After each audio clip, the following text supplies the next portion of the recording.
Silent and bleeding, the SEAL medic froze when he saw the emblem on her uniform. Real story. The rain came down hard over the forward outpost, turning the red dust into sticky clay.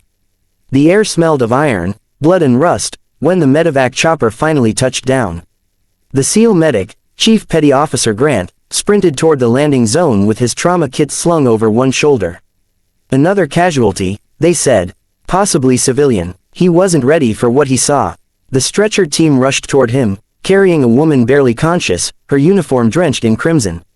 She wasn't screaming, wasn't even breathing hard, just silent, staring at the gray clouds above like she'd seen this all before. Grant dropped to his knees beside her, cutting through the shredded sleeve to expose the wound. Shrapnel had torn deep across her shoulder and collarbone, a mess of blood and grit. "Stay with me," he said, voice steady but urgent. "You're gonna be fine." She didn't reply. Her lips trembled, then pressed shut as if pain was something she refused to give voice to.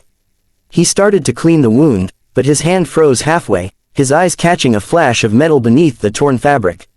An emblem, not the standard army patch, not the medic cross, not even a unit insignia he recognized. It was a silver falcon over a black trident, something he hadn't seen since Bud's training. The emblem of Ghost Recon Alpha, a classified multinational task unit rumored to have been disbanded years ago. Grant's breath caught. "Where did you get this patch?"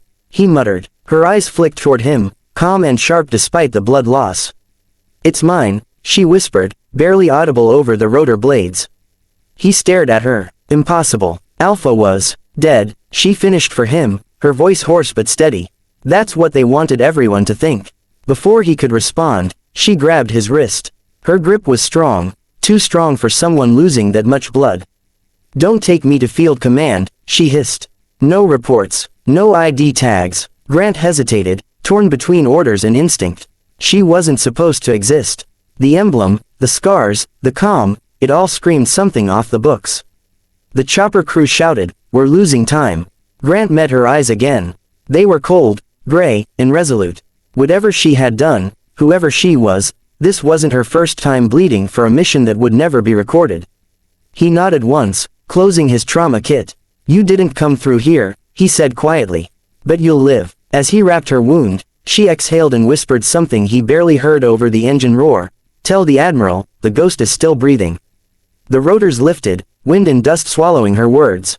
Grant stood there long after the helicopter vanished into the storm, staring at the blood-stained ground, still trying to convince himself he hadn't just treated a legend the world had buried.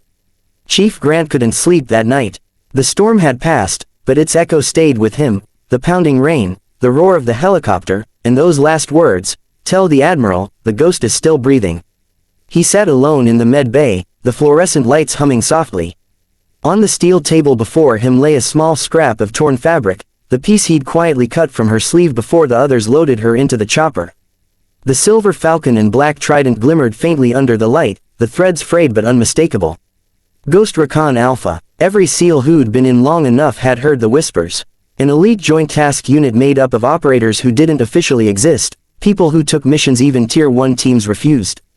But they'd gone dark nearly 8 years ago after an operation in the Hindu Kush went wrong. Rumor said the entire team had perished. Grant leaned back, rubbing his temples. So how the hell did she walk out of that grave? He muttered. He pulled up the medevac records on his terminal. No name, no serial, no origin unit. Just the note he'd typed himself. Unidentified, female, stabilized. Evacuated to Base Echo. But even that report was gone now. Deleted. Someone had already covered her trail. Grant's instinct screamed. He'd seen Black Ops ghosts before, operatives that vanished from files, only to reappear under new call signs.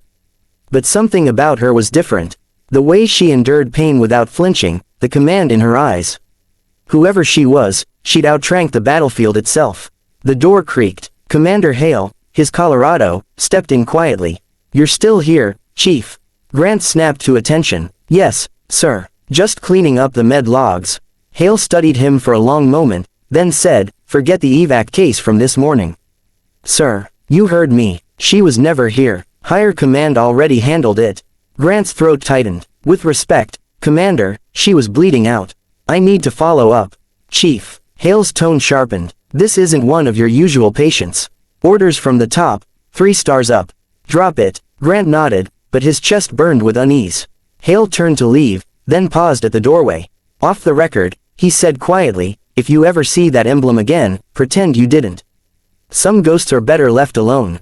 When Hale was gone, Grant sat in silence, staring at the emblem again. The black trident gleamed under the harsh light, as if daring him to look away. He slipped the patch into his breast pocket. Whatever command wanted buried, he needed to understand. Because if she was still alive, if the ghost division was breathing again, it meant something far bigger than one wounded soldier was coming back to life.